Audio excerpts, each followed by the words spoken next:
Hey everybody, my name's Andrew Kaler. We've made it to the month of July, and you're watching another episode of Gosh. World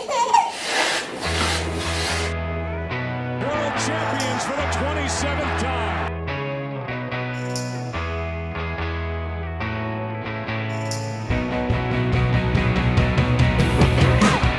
Before we get into the show, I just want to thank everybody for the overwhelming support for the first episode. Everybody that liked it and shared it, I seriously appreciate it. It means a lot to me. You guys really motivate me to keep doing this kind of stuff. But enough stuff.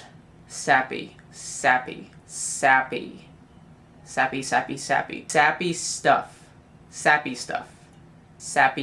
But enough sappy stuff. That's a hard sentence to say. But enough But enough sappy stuff, let's get into it. Yes, nailed it. Only took like 20 tries. Now I was gonna show, like a funny dog video, funny cat video, but my mom got on to me and said, Andrew, we have a cat and a dog, and you didn't use them. And she said they were a little offended.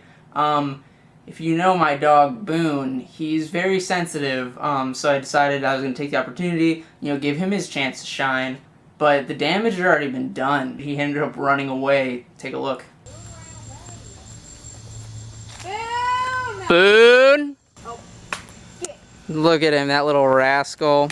go inside. Boone! Hey, buddy. Ah, he's naughty. Get inside. This was supposed to be his moment to shine.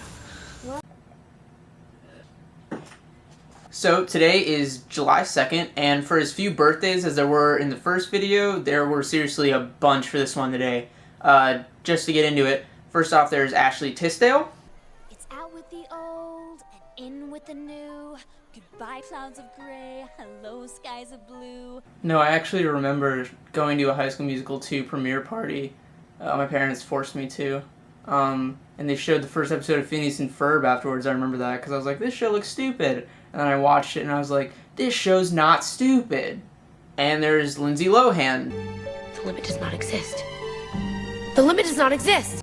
Both of these women, I'm not afraid to admit, I had huge crushes on when I was little. And both of them now kind of creep me out. Another birthday is Alex Morgan. If you don't know who she is, she plays for the U.S. women's soccer team.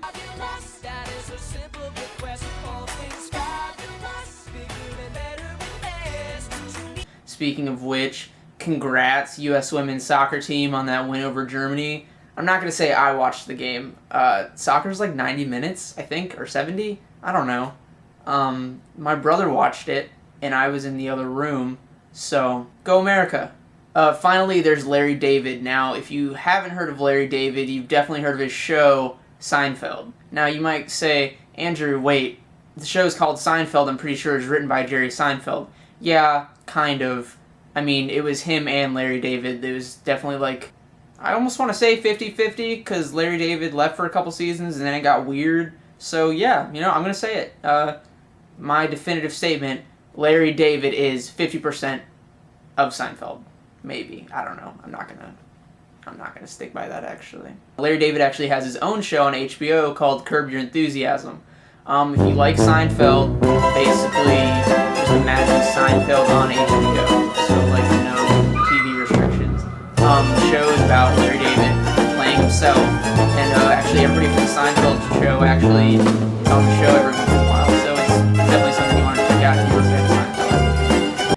Another fun thing I want to do with this video series is look at today in history. I didn't really have time to do it in my first video, so I'm getting to it now. Basically, it's like looking at today, like today's July 2nd, looking at July 2nds through history and finding interesting things that have happened. For me, this is definitely one of the things I'm most excited about for the show.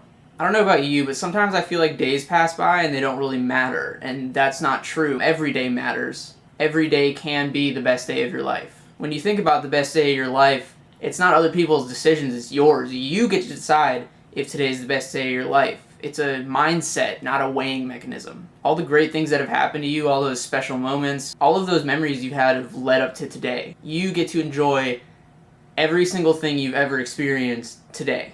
And to top it all off, you get to do more awesome things, along with the memories of every cool thing you've ever done.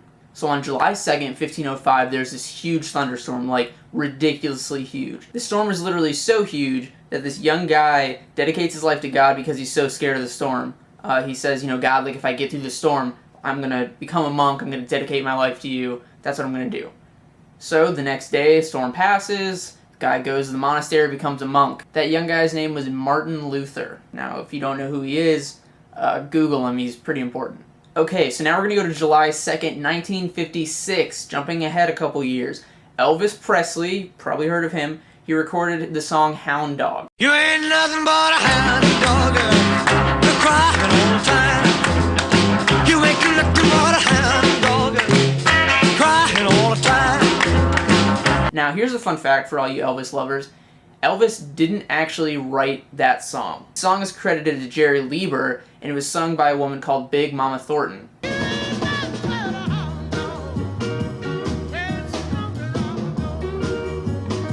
Now, if you're thinking, wait, that's not fair, Elvis didn't write it, he didn't perform it first, why does he get all the credit for it? Don't worry. Big Mama Thornton, the lady that performed it first, she was paid $20, so actually, yeah, you should feel bad. Okay, so we're almost at the end of the show, which means it's time for the word of the day. Today's word is bumfuzzle, which means to confuse or perplex. So you could use it in a sentence like, wow, that girl really bumfuzzled me. Yes, it's a real word. It is a real word. Google it. Don't forget to subscribe, like this video, share it on Facebook, share it on Twitter. Follow me on Instagram and Twitter so you can see how cool I am. I put up a new blog post yesterday. I'm going to include a link to that down below along with everything else I talked about today. This blog post is talking about the controversy around the rebel flag. If you have any sort of opinion on that, I would definitely recommend you checking it out. I put a new post up every Wednesday. I can actually see a Confederate flag right here. Actually, yeah, no, I can totally see one. I'll show you. Coming to you live from the roof of my sister's car. My neighbors have a Confederate flag flying in their backyard. Yeah, I see that every day. I can see it right from my bedroom. What do you mean I need to wear pants? It's 100 degrees in here and they can't even see my bottom half. How would they know?